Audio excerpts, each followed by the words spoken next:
الحمد لله رب العالمين والعاقبة للمتقين والصلاة والسلام على رسوله الكريم أما بعد أعوذ بالله السميع العليم من الشيطان الرجيم بسم الله الرحمن الرحيم من عمل صالحا من ذكر أو أنثى وهو مؤمن فلنحيينه حياة طيبة.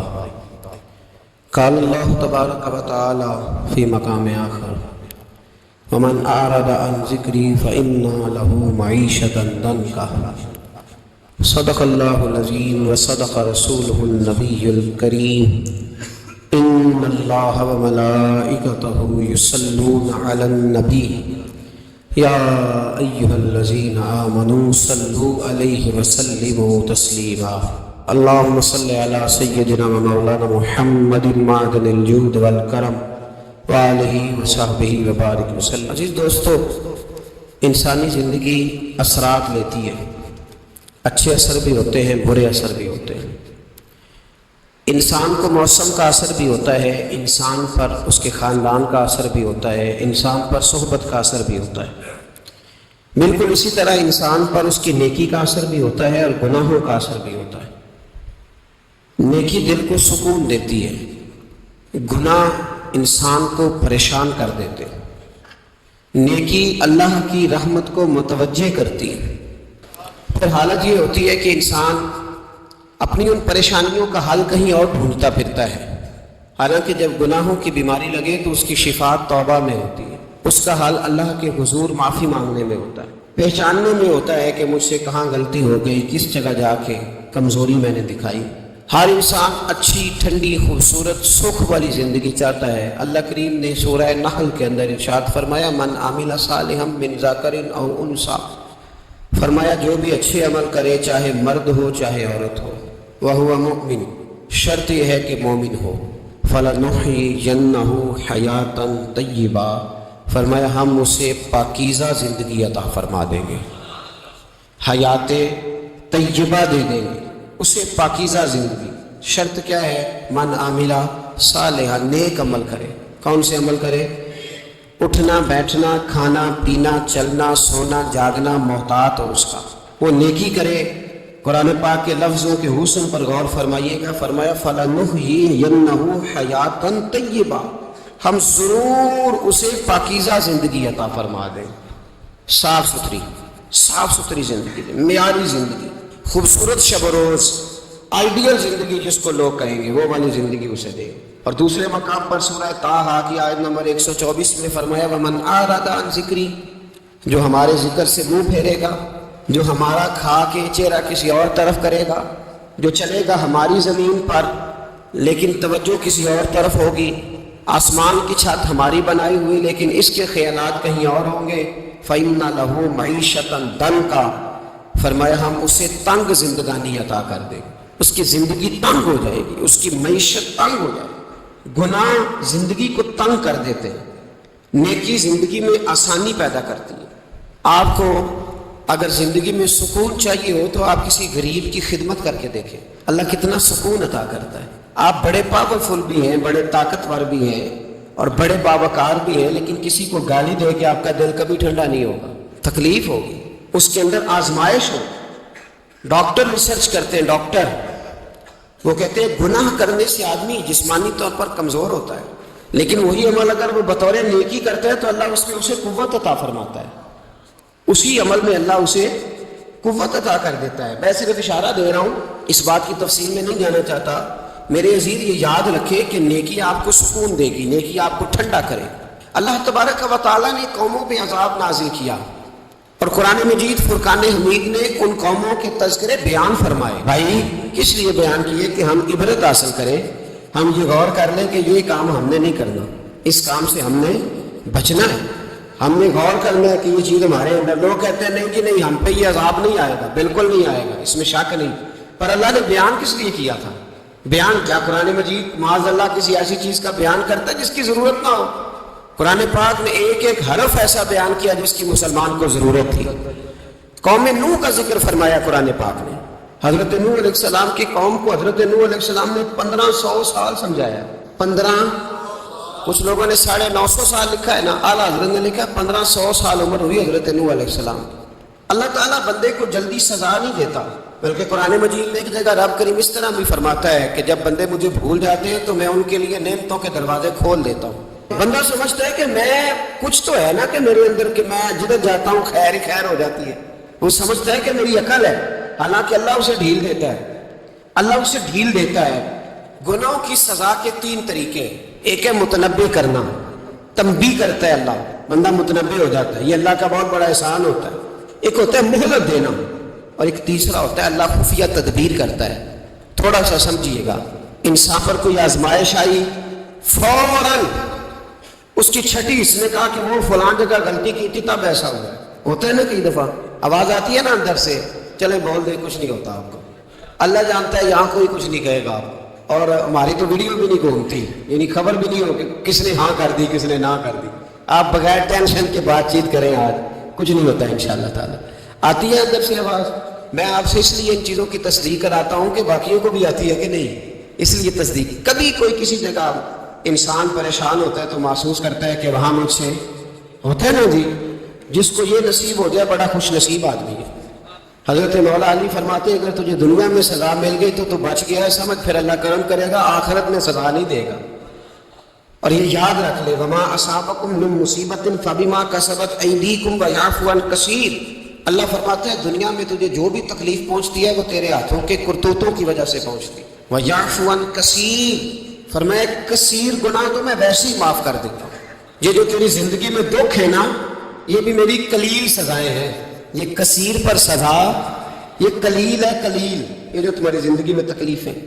انسان کو سزا ملتی. حضرت فضیل بن عیاض رحمۃ اللہ تعالیٰ نے گھوڑے پہ بیٹھے تھے، گھوڑا شرارت کرنے لگ گیا، اچھلنے لگ گیا، کودنے لگ گیا. تو حضرت فضیل بن عیاض نیچے اترے، ایک کونے میں جا کے نماز کی نیت باندھ لی، 2 رکعت نماز پڑھی، پھر دیر تک استغفار پڑھتے رہے، روتے رہے، دعا کرتے رہے.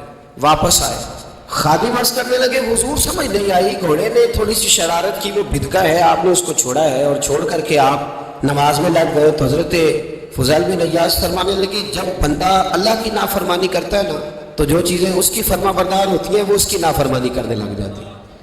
تو مجھے محسوس ہوا تھا کہ میں نے کہیں اللہ کی نافرمانی کی ہے، اس لیے ایسا ہوا ہے کہ میرے گھوڑے نے میری، تو میں توبہ کرنے لگا ہوں. اور آپ دیکھتا ہوں بیٹھ کے بھلا کیا ہوتا ہے. میں نے سچی توبہ، حالانکہ مجھے یاد نہیں کہ میں کہاں بولا، پر کھری اور سچی توبہ کی.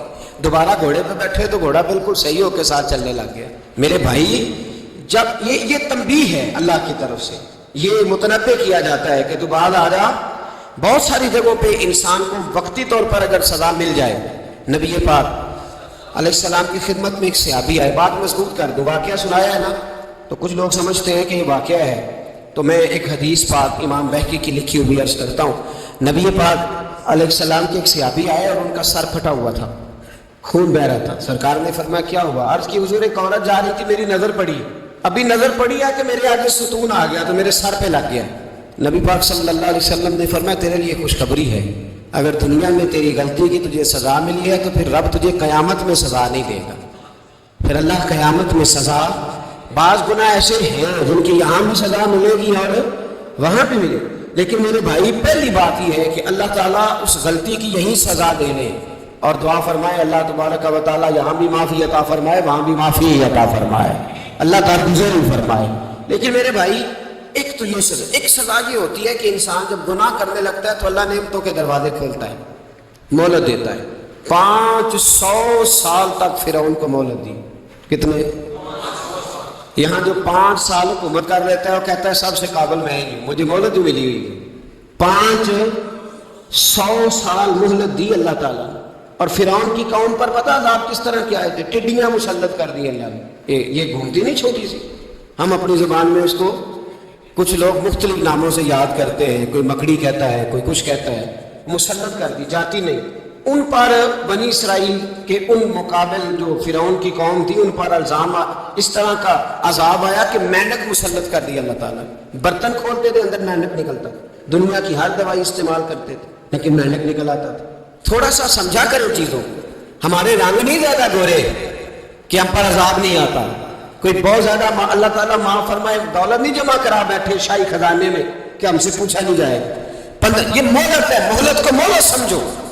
پھر جب پکڑ آتی ہے نا اللہ کریم کی, میں نے دیکھا ہے کروڑوں روپیہ 6 اولادیں.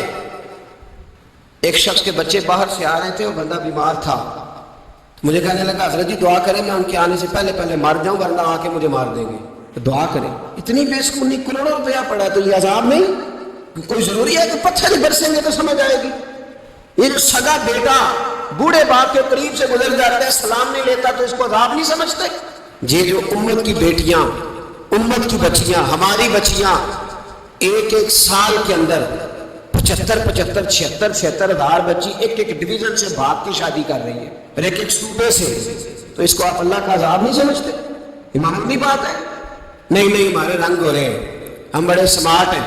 1500 سال مہلت دی نوح علیہ السلام کی قوم کو. کتنے سال؟ بول کے بتائیے, بول کے دوبارہ بولیے. 1500 سال. کوئی آدمی اپنی سمارٹنس پہ خوش نہ ہو جائے کہ 20 سال ہو گئے, میں تو نافرمانی بھی کر رہا ہوں, روٹی بھی پک رہی ہے, میں تو حرام بھی کھا رہا ہوں, پھر بھی سب ٹھیک ہے. 1500 سال مہلت دی. پھر حضرت نوح کہنے لگے اللہ میں نے تو بڑا سمجھایا, نہیں باز آتے. تو رب کریم نے فرمایا کشتی بناؤ. اللہ کے پیغمبر کشتی بنانے لگے تو قوم مذاق اڑانے لگے. اب کیا کرنے لگے ہو؟ اب کشتی بنانے لگے ہو, خیر تو ہے, قوم مذاق اڑا رہی ہے. حضرت نوح علیہ السلام کا آپ نے کشتی بنائی, پانی کہاں سے نکلا؟ نہ بارشیں ہوئی نہ سیلاب آئے. ایک تنور تھا, اس کے اندر سے پانی نکلنا شروع ہو گیا. کبھی تنور سے بھی پانی نکلا ہے, اور جب نکالنے والا چاہتا ہے تو وہاں سے بھی ایک تنور سے پانی نکلا.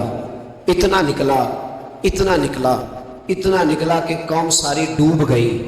قرآن مجید کے صفحات شہادت دیں گے کہ حضرت نوح کی قوم کا بچہ بہ گیا. بچے صرف وہ تھے جو حضرت نوح کے ساتھ ہو گئے, تباہ ہو گئی. اللہ بے نیاز ہے, بے نیاز. 1500 سال مہلت ملے اور تو پھر بھی کہے رب بڑا کریم ہے, معاف کر دے گا. 1500 سال تجھے گنجائش دے اور تو کہے کوئی نہیں, بات معافی ملنی چاہیے ابھی بھی. میرے بھائی, حضرت صالح علیہ السلام کی قوم, حضرت صالح نے تبلیغ شروع کی تو کہنے لگے پہلے معجزہ دکھاؤ.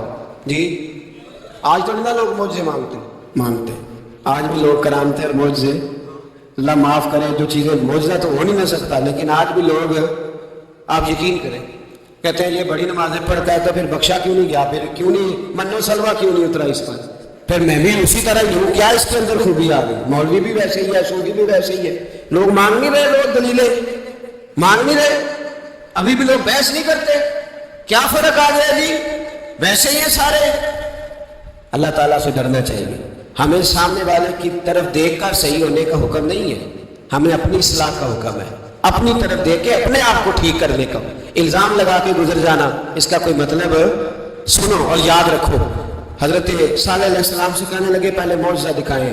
تو حضرت صالح علیہ السلام نے فرمایا اونٹ کہاں سے پیدا ہوتے ہیں؟ کہا اونٹنی کے بطن سے. فرمایا آؤ میں تمہیں پہاڑ کے اندر سے اونٹنی پیدا کر کے دکھاتا ہوں. کہاں سے؟ پہاڑ کے اندر سے. حضرت نوح ساتھ لے کے گئے تو پہاڑ کے اندر سے اونٹنی نکلی, اور اونٹنی بھی گابن تھی, اس کے پیٹ میں بچہ, اور اونٹنی اتنا دودھ دیتی تھی کہ ساری بستی دودھ پی جاتی تھی, پھر بھی دودھ بچ جایا کرتا. لیکن حضرت نوح علیہ السلام نے فرمایا اب تم نے دیکھ تو لیا یہ اسے, یہ جتنا دودھ دے گی روٹی بھی اتنی کھائے گی.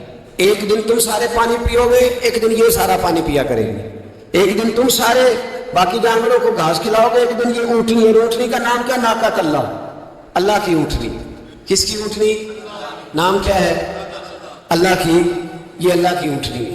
تو حضرت نوح علیہ السلام کی اونٹنی فرمایا اس کی بے ادبی نہ کرنا. باز نہیں آئے لوگ, باز نہیں آئے. کہنے لگے کہ دودھ دینا تو ٹھیک ہے, پر یہ جو سارا پانی پی جاتی ہے نا یہ صحیح نہیں. یہ جو ساری گھاس کھا جاتی ہے یہ نہیں ٹھیک. دودھ دینا تو ٹھیک ہے پر یہ نہیں صحیح. آپ نے فرمایا اسے کچھ نہ کہنا, اللہ کی اونٹنی ہے. میں کہا کرتا ہوں ان لوگوں نے ناقۃ اللہ کی بے ادبی کی. حضرت نوح علیہ السلام کی اونٹنی کی ٹانگیں کاٹ دی, صالح علیہ السلام کی.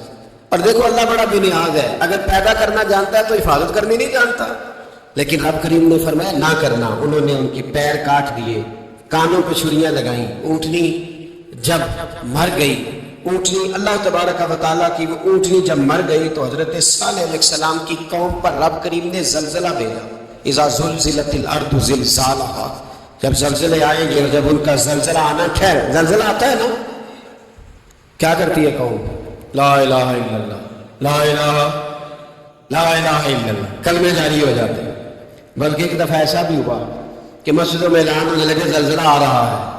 جو فجر کے لیے نہیں اٹھے زلزلے کے لیے وہ بھی اٹھ گئے۔ جن کا دعویٰ ہے نا میری سویرے آنکھ نہیں کھلتی، ان کی لگی نہیں کتنے گھنٹے، بعد میں بھی نہیں لگی، ٹی وی پہ اعلان ہوتے رہے کوئی نہیں آ رہا، سو جاؤ چپ کر کے، لیکن آنکھ لگی۔ موت سے تو ڈرتا ہے، اللہ سے ڈرتا ہی نہیں، موت کا خوف ہے رب کا نہیں۔ زلزلہ آیا، ساری قوم تباہ ہو گئی۔ بتاؤ اگر ناقت اللہ کی گستاخی ہو تو اللہ ناراض ہو جاتا ہے، اور اگر اولیاء اللہ کی ہو، اگر اولیاء اللہ کی ہو تو رب ناراض نہیں ہوتا؟ شرم نہیں آتی لوگوں کو داتا صاحب کی بے ادبی کرتے ہیں، شرم نہیں آتی لوگوں کو غوث اعظم کی گستاخی کرتے ہیں، حیا نہیں آتی جنہوں نے دین پھیلایا ان کی بے ادبی؟ میں درد سے کہتا ہوں، رو کے کہتا ہوں، اور اگر کلیجہ پھٹ سکے تو میں دکھاؤں زخم کتنے۔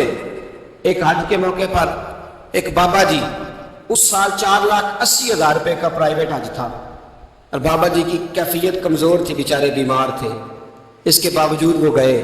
بوڑھے آدمی جاگ کے بیٹھیے، بزرگ، اور کتنی مشکل ہے وہاں منا، مزدلفہ، عرفات، طواف زیارت، کتنا مشکل کام ہے طواف زیارت کرنا، طواف وداع کرنا۔ کس کٹھن سے حج کیا، بڑھاپے میں، پیسے بھی لگائے، اور جب وہ روضہ رسول پہ گئے صلی اللہ ہو، اور انہوں نے جا کے نبی پاک صلی اللہ علیہ وسلم کے روضے کی طرف منہ کر کے درود شریف پڑھا تو ایک ملا نے اٹھ کے کہہ دیا تو مشرک ہے۔ تو میری روح کانپی، میں نے کہا تجھے شرم نہیں آئی، حیا نہیں آئی؟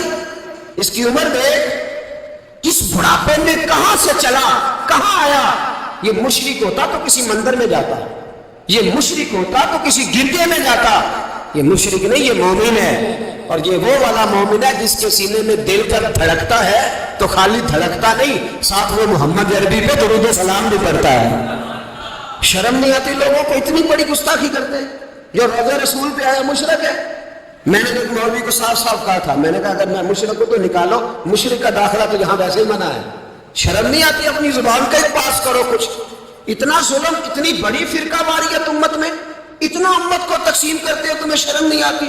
جہاں سے اتحاد کا پیغام دینا چاہیے وہاں سے تم لوگوں کو فرقے کا پیغام دیتے ہو، ایک مقصود فرقے کی تبلیغ کرتے ہو۔ خدا را، تو میں کہہ رہا ہوں ناقت اللہ کی بے ادبی پہ عذاب آتا ہے، تو اولیاء اللہ کی بے ادبی پہ نہیں آتا؟ داتا صاحب ساری زندگی تبلیغ کرتے رہے، ایک آدمی نے اٹھ کے کہہ دیا جناب وہ تو شرک کا اڈا ہے، تو رب کریم ناراض نہیں ہوتا ان باتوں سے؟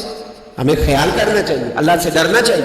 ان چیزوں سے عذاب آتا ہے اور آ رہا ہے، اللہ تعالیٰ ہمیں محفوظ فرمائے۔ اللہ ہمیں اس سے، قوم لوط پہ بھی عذاب آیا، ہم جنس پرستی، مرد مردوں سے بدکاری کرتے ہیں۔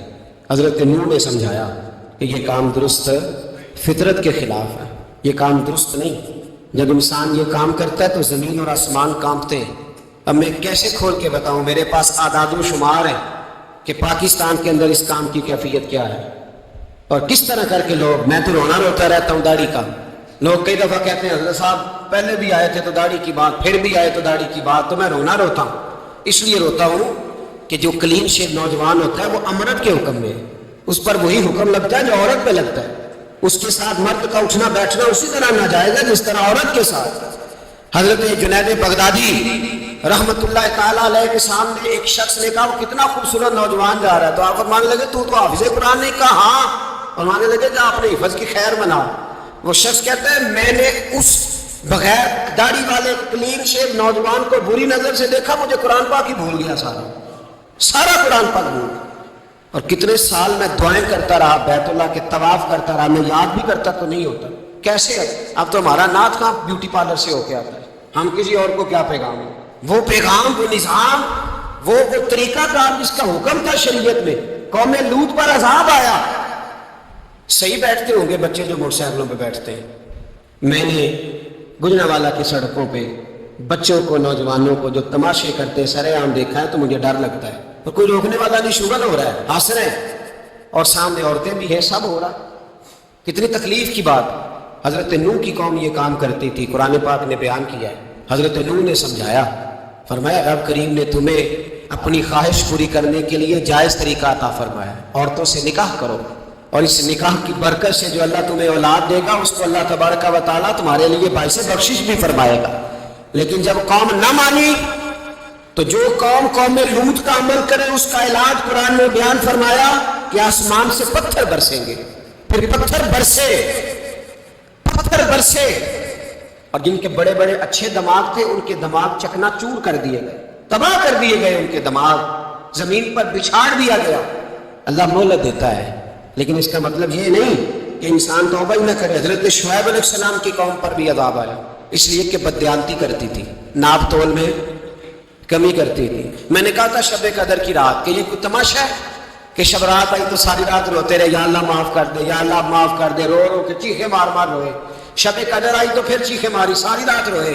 تو جس بندے کا پروگرام ہی نہیں سویرے بدلنے کا, دکان پہ بیٹھ کے پھر وہی ناپ تول میں کمی, پھر وہ اللہ تعالیٰ معاف کرے. میں ایک مضمون پڑھ رہا تھا تو وہ فوڈ کے اسپیشل لوگ تمہیں لکھا تھا مہربانی کرو ملاوٹ ہی اچھی چیز کی کر لو, مرچ میں کیری تو نہ ملاؤ اینٹوں کی, وہ تو بیمار کرتی ہے, وہ تو خون کی آنتوں کو روک دیتی ہے. وہ کہنے لگا اور وہ کہتا ہے میں تمہیں بتاتا ہوں کون کون سی چیز ملائی جا سکتی ہے, وہ ملا لو. خدا را اس قوم پہ رحم کرو, مہربانی. ایک دوست ہے ہمارے, میں وزیر آباد میں ان کے گھر بیٹھا تھا تو ایک میڈیکل, میرا کسی شخص پہ اعتراض کرنے کا میں مجموعی بات کرتا ہوں. میں ایسے ڈاکٹروں کو جانتا ہوں جو اللہ تعالیٰ فضل کرے سچ مچ کے نیک ہیں, اچھے لوگ.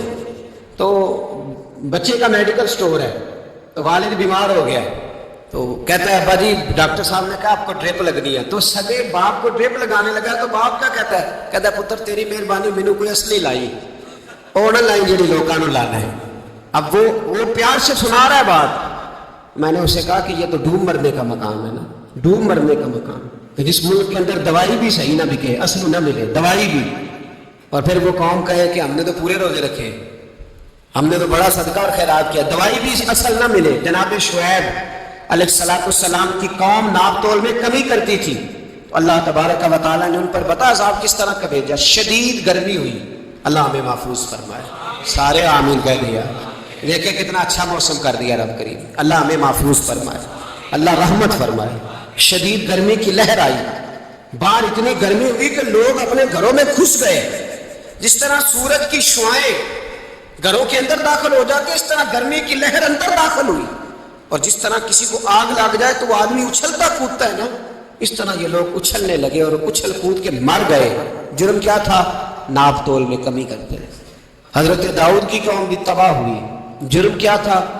ہفتے والے دن مچھلیاں نہیں پکڑنی تو یہ پکڑتے تھے. حکم ہے نا مسلمان کو نماز کے ٹائم کوئی اور کام نہیں کرنا, نماز پڑھنی ہے.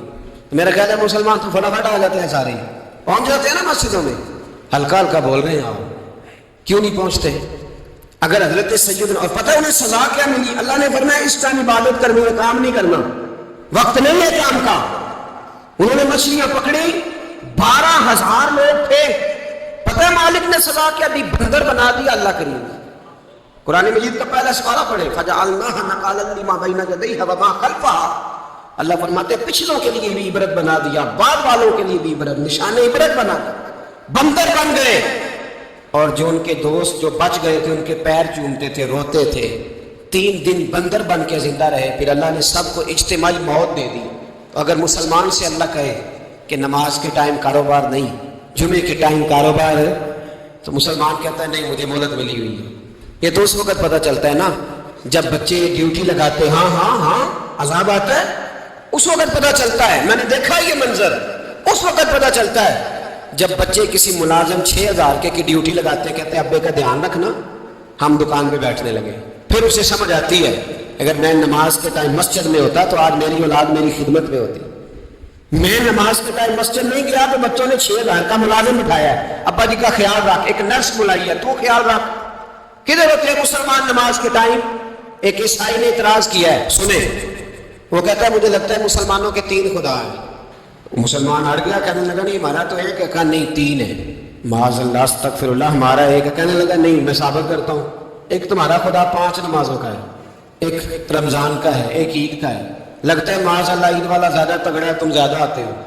رمضان والا لگتا ہے اس سے کچھ کمزور ہے, تم تھوڑے آتے ہو. اور 5 نمازوں والا شاید سب سے کمزور ہے. بات عقل کی ہے کہ نہیں؟ اس نے اعتراض ٹھیک کیا.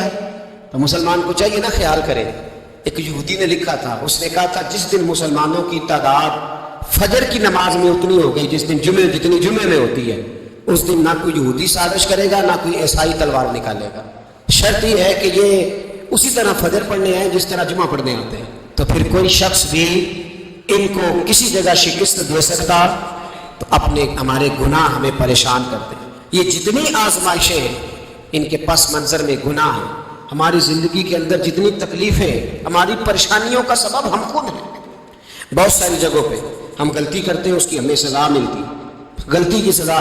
ایک نوجوان نے مجھے بڑی گہری بات سنائی، میرا قریبی تعلق تھا، کہنے لگا گھر میں بڑا مسئلہ ہے، بڑی پریشانی ہے، ماں اور بیوی کا ماحول اتنا سخت ہو گیا ہے کہ نمٹ نہیں سکتا۔ آپ یقین کریں میں نے ڈیٹیل سے ساری چیز کو اسٹڈی کیا، میرے پاس اتنا وقت نہیں ہوتا، پھر بھی میں نے اس فیملی کو پورا پڑھا تو غلطی نوجوان کی نکلی، نہ اس پہ اماں اعتبار کرتی ہے نہ بیوی اعتبار کرتی ہے۔ اس نے جھوٹ بول بول کے اس طرح کی ماحول پیدا کر دیا ہے کہ کوئی اس پر اعتماد کرنے کو تیار ہے۔ اگر آپ ناراض نہ ہو تو ایک بات کروں، پتہ ہے گھر میں ماحول کب خراب ہوتا ہے؟ باہر والے ہماری تقریر سنتے ہیں، گھر والے ہمارا عمل دیکھتے ہیں۔ جب وہ دیکھتے ہیں نا کہ یہ کس طرح کا شخص ہے، اس کے رویے، اس کا کردار، اس کا لب و لہجہ کتنا برا ہے اور یہ کردار کا کتنا کمزور ہے۔ اعلیٰ حضرت فرمایا کرتے تھے نیک وہ ہوتا ہے جس کی تنہائی صاف ستھری ہوتی ہے۔ اس لیے ماحول بگڑ جاتا ہے۔ یہ جو ہم کہتے ہیں نا میرے سجن بڑے بنتے ہیں پھر ٹوٹ جاتے ہیں، کچھ لوگ ایسے ہوتے ہیں جو ان کے پاس جاتا ہے انہی کا ہو جاتا ہے، وہ کہیں اور کے قابل کیوں بلا؟ اس لیے کہ ان کے کردار میں ٹھنڈک دیکھتا ہے، ان کے لب و لہجے میں مٹھاس دیکھتا ہے، اس شخص میں اتنی خوبصورتی دیکھتا ہے کہ اسی کا بن جاتا ہے۔ حضرت ابراہیم بن ادم کے پاس ایک نوجوان آیا، کہنے لگا میں گناہ کرنا چاہتا ہوں، فرمانے لگا بالکل کر، اللہ کا دیا ہوا رزق کھانا چھوڑ دے اور گناہ کر۔ کہنے لگا یہ نہیں ہو سکتا، فرمانے لگے چل پھر اس طرح کر، رب کی زمین پہ نہ رہ، کسی اور کی زمین پہ چلا جا۔ کہنے لگا یہ بھی نہیں ہو سکتا، فرمانے لگے چل اللہ کی چھت سے نکل جا۔ کہنے لگا یہ بھی نہیں ہو سکتا، تو آپ رو پڑے۔ فرمانے لگے پھر جناب اسرائیل جب آئیں تو ان سے کہنا مجھے 2-3 سال کی مہلت دے دیں، پچھلی میری گناہوں میں گزر گئی، میں ذرا 3 سال عبادت کر لوں۔ تو وہ شخص بھی رونے لگا، کہنے لگا حضور وہ مہلت نہیں دیتے، وہ جب لینے آتے ہیں تو پھر لے کے اللہ تعالیٰ نے جب انسان بنانا چاہا نا تو جناب جبریل کو کہا مٹی لے کے آ زمین سے۔ حضرت جبریل نے مٹی پہ ہاتھ ڈالا تو باقی کی مٹی رونے لگ گئی، اسے جدا نہ کر، تو جناب جبریل چھوڑ کے چلے گئے۔ حضرت میکائیل کو بھیجا مٹی لا، مٹی پہ ہاتھ ڈالا تو باقی کی مٹی رونے لگ گئی، چھوڑ کے چلے گئے۔ جناب اسرائیل کو بھیجا، مٹی پہ ہاتھ ڈالا تو باقی کی رونے لگ گئی، چھوڑ کے نہ جا۔ تو حضرت اسرائیل فرمانے لگے تیرا رونا دیکھو کہ رب کا حکم دیکھو۔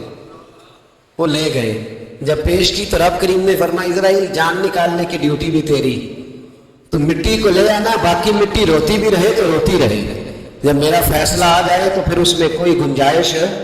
ہم کھاتے بھی اللہ کا ہیں، نافرمانی بھی اس کی کرتے، زمین پہ بھی اس کی چلتے ہیں، نافرمانی بھی اس کی کرتے، حکم کسی اور کا مانتے، چھت پہ رب کریم کی رہتے، اس طرح نظام نہیں چلتا۔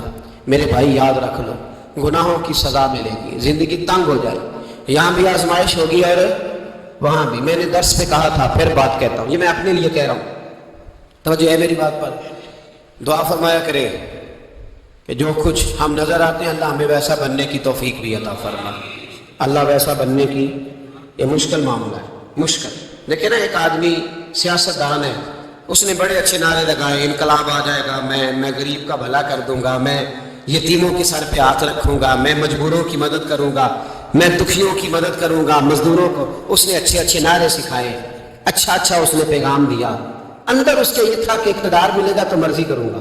لوگ اس کے گرد بھی گئے، اس کی گاڑی کے پیچھے بھی بھاگے، لوگوں نے اس کے نعرے بھی لگوائے، جیب سے پیسے لگا کے اس کے پوسٹر بھی شائع کیے، لوگ اس کے گرویدہ ہو گئے، لوگوں نے پوری، اور میری قوم نے تو بیچاری نے کئی دفعہ دھوکے کھائے، جس نے نعرہ لگایا غریب اسی کے پیچھے مسیحا بن کے چل پڑا۔ آج دھوکہ دے لیا، لوگوں کو پیچھے لگا لیا۔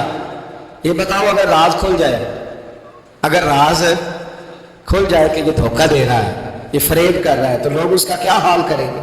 یہ راز قیامت میں کھل جائے گا، قیامت میں یہ راز یہ کھل جائے گا، یہ دھوکے باز تھا۔ اذا زلزلت الارض زلزالہا، جب زلزلہ آئے گا جیسے اس کا آنا ٹھہرا، واخرجت الارض اثقالہا، زمین اپنے بوجھ باہر نکال دی۔ اس سے مراد کیا ہے کہ زمین پہ جو جرم ہوئے زمین بتا دے گی، باہر نکل آئے۔ وقال الانسان ما لہا، انسان کہے گا اسے کیا ہوا، یہ تو سب کچھ بتا رہی، بوجھ باہر نکال دے گی۔ ایک آدمی پیر طریقت بن کے بیٹھ گیا، جبہ خبہ پہن کے، بڑی پگڑی باندھ کے بیٹھ گیا، اچھی نیک باتیں بتانے لگا، لوگ اس کی دست بوسی کرنے لگے، ہاتھ چومنے لگے، پیچھے لگ گئے، خدمت کرنے لگے، جیب سے نذرانہ دینے لگے۔ اس کے نام پر لوگ اپنی جیب سے لنگر پکانے لگے، خانقاہ کی خدمت ہونے لگی، مہمان اس کے آتے، نوکری کوئی اور کرتا۔ میں نے کہا تھا شاید اپنے لیے کہہ رہا ہوں، ڈیوٹیاں لوگ کرنے لگے، حالات بدلنے لگے، لیکن اس کے اندر تو چور تھا، وہ تو دکاندار تھا، تو یہاں جو اس کے پیچھے لگے تھے وہ تو سچے تھے، انہیں تو اجر ملے گا، لیکن اس کا جب راز کھلے گا تو بڑی رسوائی ہوگی، اس کا جب راز کھلے گا تو بڑی۔ ایک میری طرح کا دیندار تھا، جو چہرے کا تو نیک تھا، اندر پتہ نہیں کیا کچھ تھا۔ ایک طوائف گزر رہی تھی، اس نے اس کو تبلیغ کر دی، کہنے لگا بس کر دے، سیانی بن جا۔ تو کسی دانشور نے لکھا ہے اس نے بڑا سخت جواب دیا اس عورت نے، کہنے لگی بابا میں تو جو ہوں وہ نظر بھی آ رہی ہوں، تو بتا جو تو نظر آتا ہے وہ تو ہے کہ نہیں؟ اس بندے نے چیخ ماری اور بے ہوش ہو کے گر پڑا۔ تو لوگوں نے کہا بابا آج کسی صوفی کا کلام سنا ہے جو بے ہوش ہو گیا؟ تو اس نے کہا نہیں، آج طوائف کی بات سنی ہے، طوائف کی، اور وہ عجیب بات کر گئی ہے، وہ کہہ گئی ہے میں تو جو ہوں میں نظر آ رہی ہوں، تو بھی تو بتانا، تو بتانا کہ تو دستار امامت پہنتا ہے۔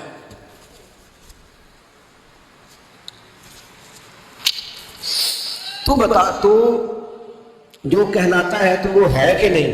یہ وقال الانسان ما لہا، یہ راز قیامت میں کھلے گا۔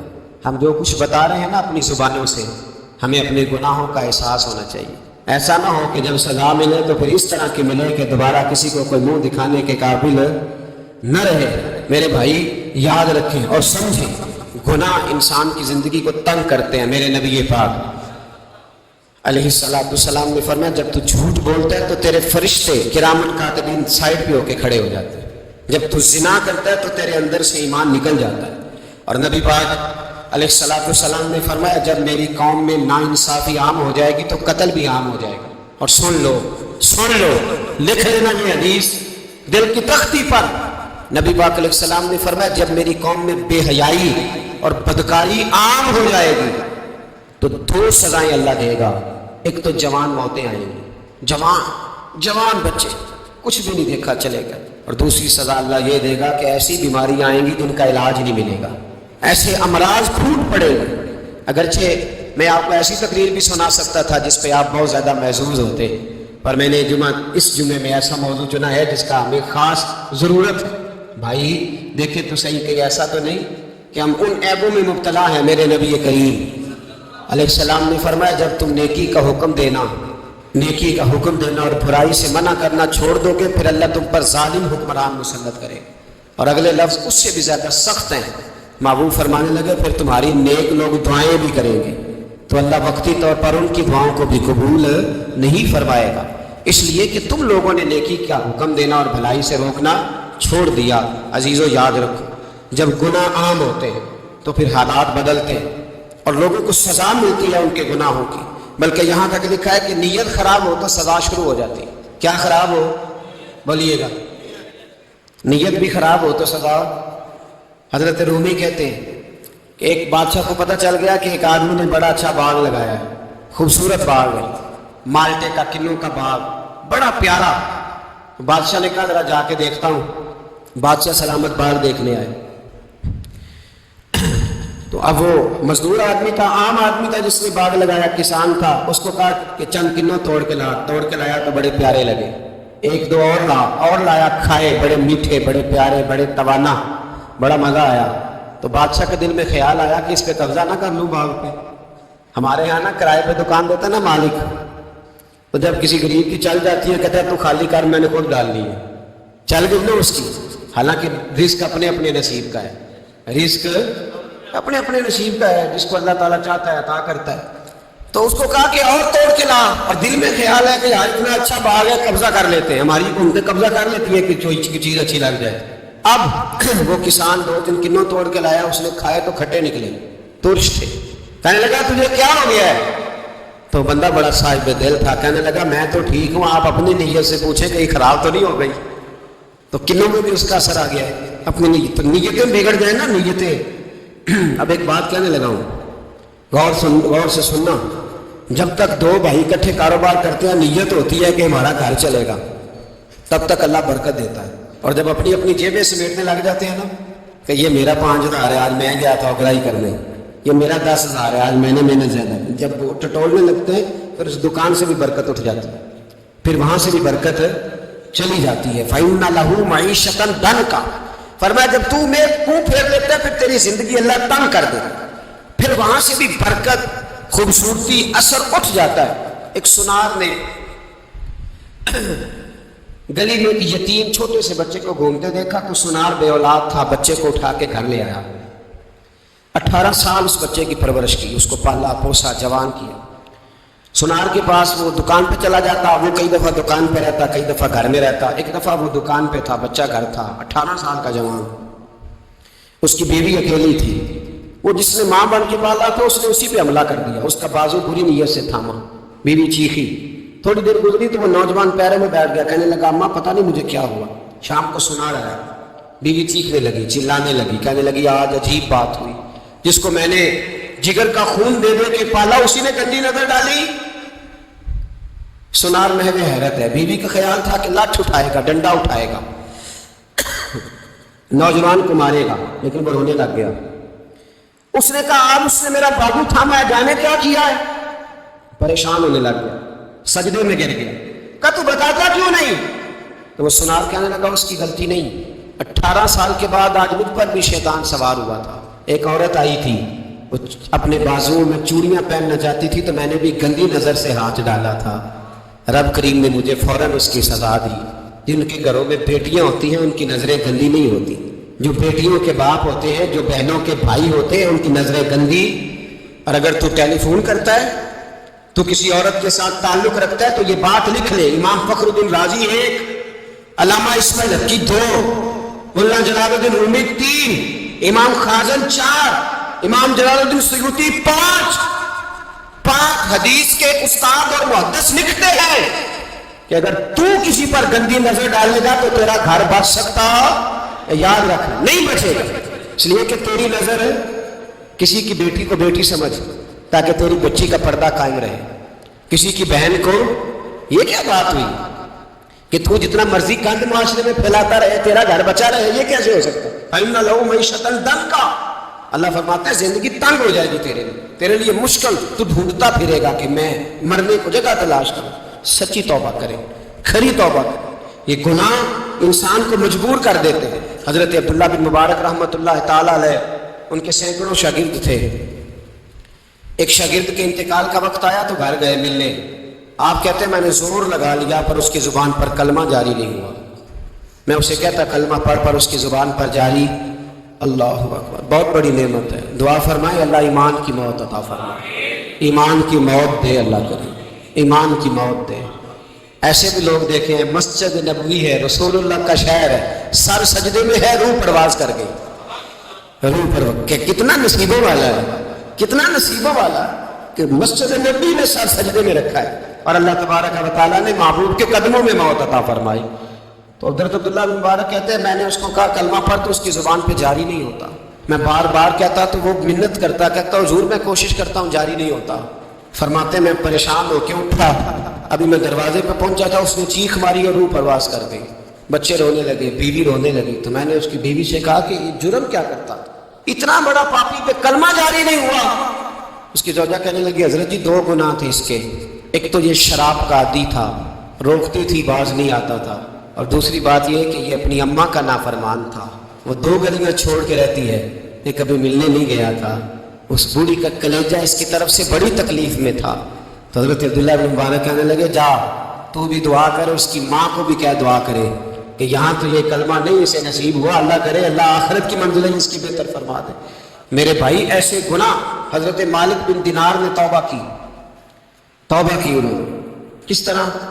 فرماتے میں نشے کا عادی تھا، کسی نے مجھے کہا کہ بطور دوائی شراب پی لو تو میں نے پی لی، نشے کا عادی تھا، شراب پیتا تھا۔ اللہ تعالیٰ نے بڑی منتوں اور کوششوں کے بعد ایک بیٹی عطا فرمائی، وہ بھی 2.5-3 سال کی ہوئی تو پردہ کر گئی۔ کہتے میں اس کی قبر پہ بیٹھ کے گھنٹوں روتا، شراب کا عادی تھا۔ ایک دن سویا تو خواب دیکھتا ہوں کہ میرے پیچھے ایک بڑا سانپ لگ گیا، اور سانپ جب منہ کھولتا ہے تو انگارہ نکلتا ہے، میں پھر دعا کرتا ہوں اللہ ہمیں معاف فرمائے، اللہ ہم سے درگزر. میں کچھ قبرستانوں میں جاتا ہوں تو میں وہاں میں سانپ بچھو پھرتے ہوئے دیکھتا ہوں تو ڈر آتا ہے کہ ہم یہاں آنے والے ہیں. یہ لوگ کہہ رہے ہیں کہ تمہاری تیاری ہے، کسی وقت بھی اعلان ہو جائے گا کہ چلو بھائی چلو فلاں صاحب کا جنازہ ہے، اٹھو. لوگ کہتے ہیں جلدی کرو، اور ایک کونے میں ایک شخص یہ بھی کہتا ہے کہ دیگ بھی رکھ لو، مہمان بڑے جمع ہو گئے. اور ایک کونے میں لوگ یہ بھی کہتے ہیں کہ برف ٹھنڈی لے آؤ، لوگوں نے پانی بھی پینا. پہلے اعلان ہوتا ہے کہ فلاں فوت ہو گیا، پھر اعلان ہوتا ہے جنازے کا ٹائم ہو گیا، پھر اعلان ہوتا ہے جنازہ اٹھایا جائے گا، اور پھر بات ختم ہو جاتی ہے. پھر کل من علیہ فان، پھر کوئی نہیں پوچھنے آتا. ختم ہو گیا، قصہ ہی ختم ہو گیا. ان لوگوں کی کہانی مٹ گئی، ختم ہو گئے. بڑے بڑے قد کلا، کوئی پوچھنے والا نہیں. موت کا راج ہے، موت کا راج.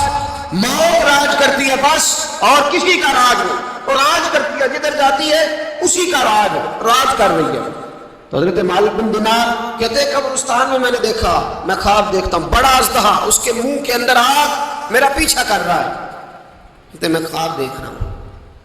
میں دوڑا، لیکن وہ اژدہا جب میں دوڑا تو میرے آگے آ کے کھڑا ہو گیا.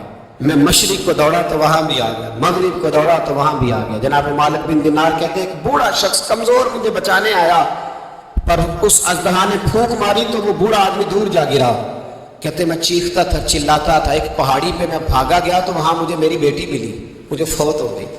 وہ اس اژدہے کے آگے اس نے یوں ہاتھ کیا تو اژدہا پیچھے بھاگ گیا. میں نے بیٹی کو گود میں اٹھایا، میں نے کہا بیٹی یہ کون تھا؟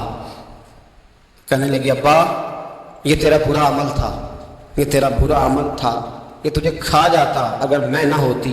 تو کہا یہ بوڑھا جو مجھے بچانے آیا یہ کون تھا؟ کہا یہ تیرا اچھا عمل تھا پر کمزور بڑا تھا، تھوڑا تھا، یہ تیرے برے عمل کا مقابلہ کرنے کی ہمت نہیں رکھتا تھا. تو حضرت مالک بن دینار کہتے ہیں میری بیٹی نے خواب میں میری داڑھی پکڑ لی اور کہنے لگی ابا میں چاہتی ہوں تو صحیح ہو جا، ایسا نہ ہو کہ پھر تیرے پیچھے یہ اژدہا لگ جائے. حضرت مالک بن دینار کہتے ہیں جب میں سو کے اٹھا تو میری داڑھی آنسوؤں سے بھری ہوئی تھی. پھر اس کے بعد میں نے توبہ کی، اس طرح کی توبہ کی کہ پھر میں نے کوشش کی کہ دوبارہ میں اپنے رب کی نافرمانی نہ کروں. حضرت عبداللہ ابن عباس فرماتے تھے جو دنیا میں ہنس کے گناہ کرتے ہیں نا، ہنس کے جھوٹ ہنس کے بولتے ہیں، ہنس کے لوگوں کی غیبت کرتے ہیں، فرمایا یہ جو تمہیں ہنس کے گناہ کرتے نظر آتے ہیں ان کا رونا قیامت میں دیکھا نہیں جائے، ان کے آنسو قیامت میں دیکھے نہیں گئے. جو ہنس کے گناہ کرتے پھر روئیں گے فَلْيَضْحَكُوا قَلِيلًا وَلْيَبْكُوا كَثِيرًا. رب فرماتا ہے زیادہ رویا کرو، کم ہنسا کرو. نبی پاک علیہ السلام روتے تو صحابہ کہتے حضور آپ اتنا کیوں روتے ہیں؟ تو محبوب فرماتے جو میں جانتا ہوں وہ تم نہیں جانتے. بھائیو قبروں میں اکیلے جانا ہے، کبھی غور کرنا اکیلے، کوئی بندہ ساتھ حساب دینے نہیں جائے. اماں بڑا پیار کرتی ہے لیکن قبر میں کبھی کوئی ماں بھی ساتھ دفن نہیں ہوتی. اپنا اپنا حساب دینا مشکل وقت ہے، حساب کر لینا چاہیے، تیاری کر کے رکھنی چاہیے. گناہ اگر یہاں ہماری زندگی کو تنگ کریں گے تو وہاں بھی ہمارے لیے مشکلات پیدا کریں. نبی کریم علیہ السلام نے فرمایا ہے کہ اللہ بڑا مہربان ہے، اللہ بڑا کریم ہے، اللہ بڑا ستار ہے. اور یاد رکھو جب کوئی اس کی ریٹ کو چیلنج کرے، جب کوئی اس کے قانون کو توڑے، جب کوئی اللہ کی اعلانیہ نافرمانی کرے، پھر رب کریم کی غیرت کو، اس کے عدل کو جوش آتا ہے. توبہ کریں سچی، مسجد کی حاضری دیں پابندی کے ساتھ. میری آپ سے ہمیشہ یہ گزارش رہتی ہے کہ مسجد کی حاضری پابندی سے دیں. میں اپیل کرتا ہوں داڑھی رکھ لیں، یہ میرے نبی کا طریقہ ہے صلی اللہ تعالی علیہ. واپس آ جائیں، ہماری بقا نہ ہمارے دین میں، کوئی نہیں ہمیں رکھے گا، کوئی نہیں رکھے گا، کوئی نہیں. مجھے میرا ایک دوست رات بتا رہا تھا کہ سعودی عرب میں ایک شخص نے 30 سال محنت کی، تو جب وہ مرا ہے وہیں اس کے گھر میں فون کیا تو اس کے گھر والوں نے کہا جناب آپ کو مشکل ہوگی ڈیڈ باڈی بھیجنے میں، وہیں دفن کر دیں. ہاں اگر اس کا کوئی پیسہ ہے تو وہ ذرا اکاؤنٹ میں بھیج دیں، بچیوں کو ضرورت ہے. او بھائی تو اکیلا جائے گا، تیرے لیے مشکل ہو جائے. اپنے بھی ساتھ یقین کریں، بچے دعائیں کرانے آتے ہیں، کہتے ہیں حضرت جی دعا کریں اللہ اماں کی سختی معاف کر دے. اس کا مطلب کیا ہے کہ اماں اب جائے، اب ہمارا نمبر آئے. بچے تو انتظار کر رہے ہیں کہ ابا جائے اور گدی پہ ہمارا نمبر آئے. تیاری ہے، اکیلے جانا ہے، اکیلے سخت سا مرحلہ ہے، اکیلے سارا کچھ فیس کرنا. آج توبہ کریں، وہاں کے کیڑے یہاں رہ کے مارے، اپنے ساتھ ظلم نہ کریں. ہم اس قابل نہیں کہ وہاں جا کے مقابلہ کر سکیں. بچیں، اپنے آپ کو محفوظ کریں، بچائیں. حساب اپنا اپنا دینا ہے. کسی باپ نے اگر اپنے بچوں کو حرام کھلایا تو بچے تو نہیں کہہ رہے تھے نا کہ حرام لے کے آ، تو باپ نے حساب دینا، والد نے۔ لہٰذا مہربانی فرمائیں، اپنے اوپر رحم کھائیں، اپنے آپ کو سنواریں۔ آج جمعۃ الوداع ہے، توبہ کریں، اللہ کے نیک بندوں کی صحبت میں بیٹھا کریں، اچھی باتیں سنا کریں تاکہ دل نرم رہے، ان جگہوں سے بچیں جو گناہ کی طرف لے کے جاتی، ظلم سے، زیادتی سے، جبر سے بچیں، اپنے آپ کو اپنے رب کریم کی بارگاہ میں جھکا دیں۔ ہمارا کہیں اور گزارا نہیں، کوئی نہیں ہمیں پوچھے گا۔ اقبال رو پڑے آخری عمر میں، رو پڑے اور اللہ کی بارگاہ میں عرض کرنے لگے، نہ جہاں میں کہیں بھی امان ملی، جو امان ملی تو کہاں ملی، میرے جرم خانہ خراب، تیرے عفو بندہ نواز میں، پناہ صرف اللہ رسول کی بارگاہ میں، باقی کوئی پناہ دینے کو تیار نہیں ہے۔ دعا کرتا ہوں اللہ کی بارگاہ میں اللہ ہمیں سچی توبہ کی توفیق عطا فرمائے۔ آخر دعوانا ان الحمدللہ۔